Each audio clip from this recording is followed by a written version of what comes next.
Hey Samuel, it's great to meet you. My name is Shreya. I'm the founder of Memoa. It's a platform for collectors all around the world to connect and collect with their communities. Do you want to introduce yourself and more about your kind of background as a collector and how you got started in the space? Absolutely. Okay, so my name is Samuel. I am 26 years old, and I've been collecting Barbie since I was 12 years old, at least for a decade, and I've been collecting Monster High since I was, or for rather 4 years or so. My first Barbie experience was when I got my first Barbie for my fifth birthday from my grandmother, and it was the Magic of Pegasus Princess Oh Annika yeah. doll Hmm. with the transforming dress and the light up wand thingy. That Yeah. was, and I was a huge like fan of Princess and the Pauper and Island Princess and 12 Dancing Princesses. Like I loved the Barbie movies as a kid and the Fashion Fever dolls, top models. And then, you know, my grandmother, she was always the biggest source of inspiration for me fashion wise because my grandma, she went to FIT. My Oh grandma wow. was basically the Barbie of the family because Hmm. my mom, she wasn't a collector and she actually hated Barbie when she was a little girl. She hated Barbie so much to the point that my grandma had to tell other parents of other girls in her classes and stuff to not give her Barbies and stuff for her birthday and stuff because she does not like them. That's hilarious. So then And you then got she your ended up having me. yeah, and you love Barbie. So you have a pretty big connection then, like memories and nostalgia wise with Barbies from your grandmother.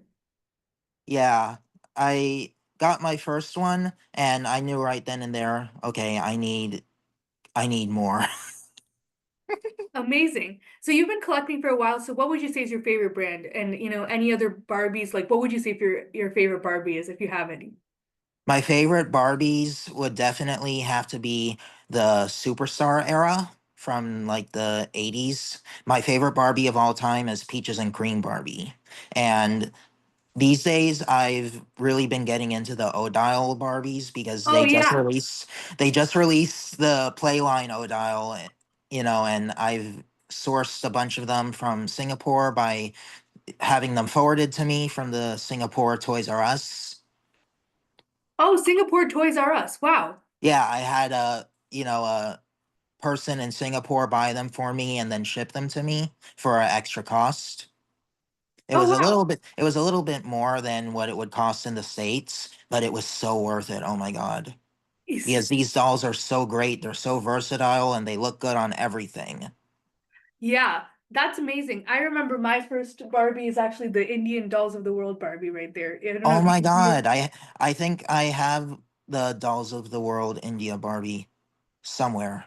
Yes. I know I have most of the wave 3 and a couple of the wave 2s. Dolls of the World is one of my favorite series for real. I know. I think It's it's so amazing for the culture and the representation and little girls absolutely and boys getting to see their culture getting represented through dolls is amazing. just like when Carlisle introduced the second Styled by Design doll. It was great for representing Filipino culture. Absolutely. Those are some great options. And so when you talk about dolls in the doll collecting community, right? How have you Mhm. been able to connect with other collectors either in person or digitally? Like what is it, what allows you to connect with other enthusiasts in the space? Mainly social media and TikTok. I generally got my start on like the whole dollstagram, doll social media space on TikTok before I truly started heavily posting about them on my Instagram. Hmm. And what have you found, have you been able to form any friendships or relationships Oh that yeah, definitely. Because I went to my first Barbie convention, NBDCC, in 2023, which was in Orlando, and that's where I got to meet, you know, the designers. That's where I got to meet so many people who I met on, TikTok, Instagram, Facebook, etc. And that's where I really started, getting into the meat of the whole Barbie world, like where, I started learning so much. It was a very immersive experience where you're surrounded by Barbies of all eras and dresses and outfits and eras and price points, most of all. That's a and and you just get to see anything and everything Barbie right before your eyes. And you're surrounded by people who share the same passion and enthusiasm. It's awesome. Yes. We'll actually be heading to a mini Barbie con with Charlie's Collectible Show in Georgia, so we're super excited to Mm. meet Barbie collectors in real life. And That now sounds kind like of a lot of fun. I wish I could go. I know. I think it'll be amazing. So now we're going to move into the digital world, right? So we talked about meeting people physically, and we're going to talk a bit more about Memoa. So Hmm. again, Memoa is created so you can share your collections with a group of Right, people who are so enthusiastic like you. And I right. love your Memoa profile, first of all, because I'm gonna pull it up right here. You have so Hmm. many amazing Barbies, right? And I know Oh, some of them thank are you. extremely special. And so yeah, I wanted to go in and kind of dive right in. Let's start with your collab Barbie. So do you want to talk about any one of these dolls in particular and what drew that Oh, you? yeah. Definitely the Moschino Barbies. I mean, as you can see, my profile is still relatively new and I'm still uploading stuff. It's a bit of a learning curve, but I'll definitely get the hang of it. And this Moschino Barbie, I have both versions, the of the Met version, and it's a very hard to get doll because there's like no more than 500 of each skin tone variant worldwide.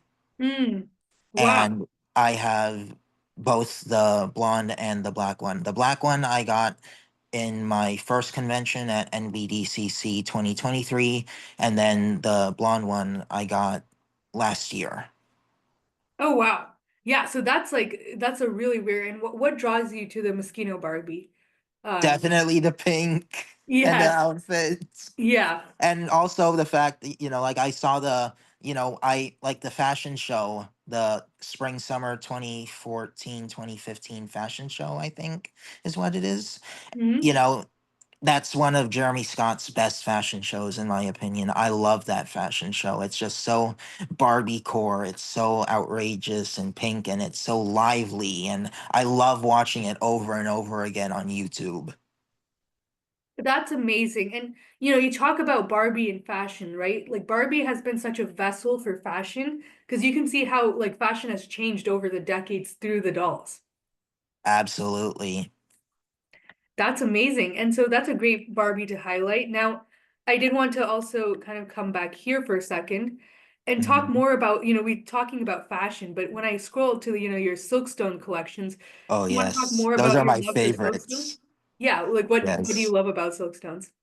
Definitely, I think the Silk Stones are some of the best, if not the best, dolls Mattel has made and continues to make now that they've brought them back.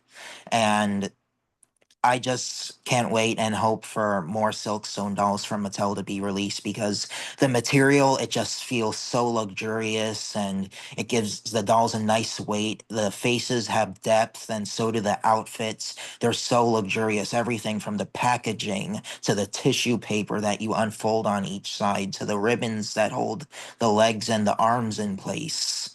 They are just divine on every stretch of the imagination, to say the least.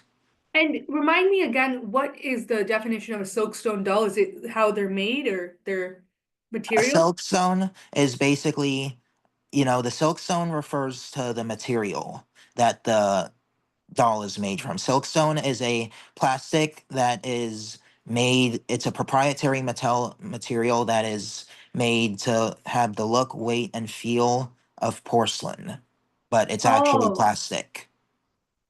It's that's made amazing. it's made to give it a more luxurious feel rather than a standard vinyl doll. That's really cool. And do you have a favorite here of all the silkstones you've listed? Anything that, really caught your eye or you really want to dive deeper into? Definitely Daria. Which one is she here? She is the one, you see the one that's to the right of the one that's in pink? It's the one after that to the right. This one? The one after her to the right. Oh, the one after this one. Yes, Daria. Yeah, She is definitely one of my favorite and definitely one of my most expensive silkstones. I can only imagine, yes. And She is very special because she's was made in a collection of silkstones that was made to like mimic, the like Eastern European fashion. mm, And this particular dress that Daria is wearing is modeled after one of the dresses that Alexander McQueen designed in his last collection that he designed before he took his life. oh wow. But she's so gorgeous. I love that doll's outfit. I love Oh, fashion. So the seeing, inlay is ornate. The taffeta or satin, I don't know what it is because I haven't felt it myself, but I'm just sure it feels so luxurious. and you kind of mentioned earlier your grandma and how, she was a huge Barbie kind of enthusiast and collector. No, So she in wasn't. any of your, She didn't collect. She was a fashion enthusiast, and she had a boutique. oh wow. So have you connected with your grandma through these, silkstones in particular regarding their fashion? Yeah, my grandma, she used to dress in a lot of evening gowns, formal wear. She used to dress in a lot of outfits that remind me of Silkstone. So that's where, I used to, always be enamored by the stuff in her closet and stuff. So when I see these Silkstones, it just takes me back. Oh my gosh. And so, yeah, I'm just looking at how diverse the dresses look, and you kind of get that Yeah, kind of Lisette, aura from the that one, Barbies. Lisette, that looks very similar to uh old photo I have of my grandma. Oh my Or, gosh. Wow. or And so not the hair, but the dress the at dress, least. Yeah. exactly. How do you think about Barbie today versus Barbie in the past? What's changed? What's improved? And what do you think about the future of Barbie and collecting Barbie?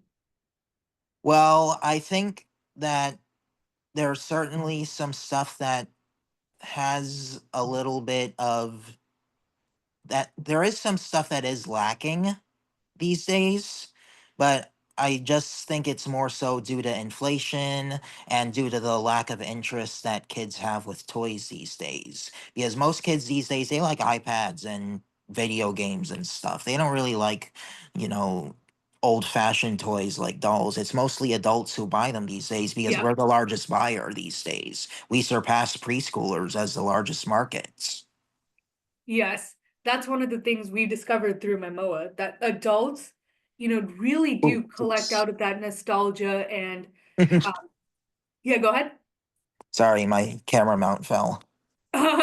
No, that's okay. Yeah, I was just saying that, adults are the biggest consumers of toys, and this is not just for dolls, it goes to like action figures, Hot Wheels. It's across the board. And I think it kind of speaks to how much we want to go back to our childhood and our, roots there and simpler, Hmm. happier times, which is why nostalgia is so powerful when Or get thinking the about stuff we toys. wish we had but didn't have. And we finally have the money for, right? That's Right. Although the only problem is that the stuff we wanted back then is now way more expensive than it was back then. exactly. Yeah. So, how's your experience been on Memoa so far? What kind of drew you to the platform and, what have you found like, when you're uploading these different silkstones that are again so beautiful and Barbies in general?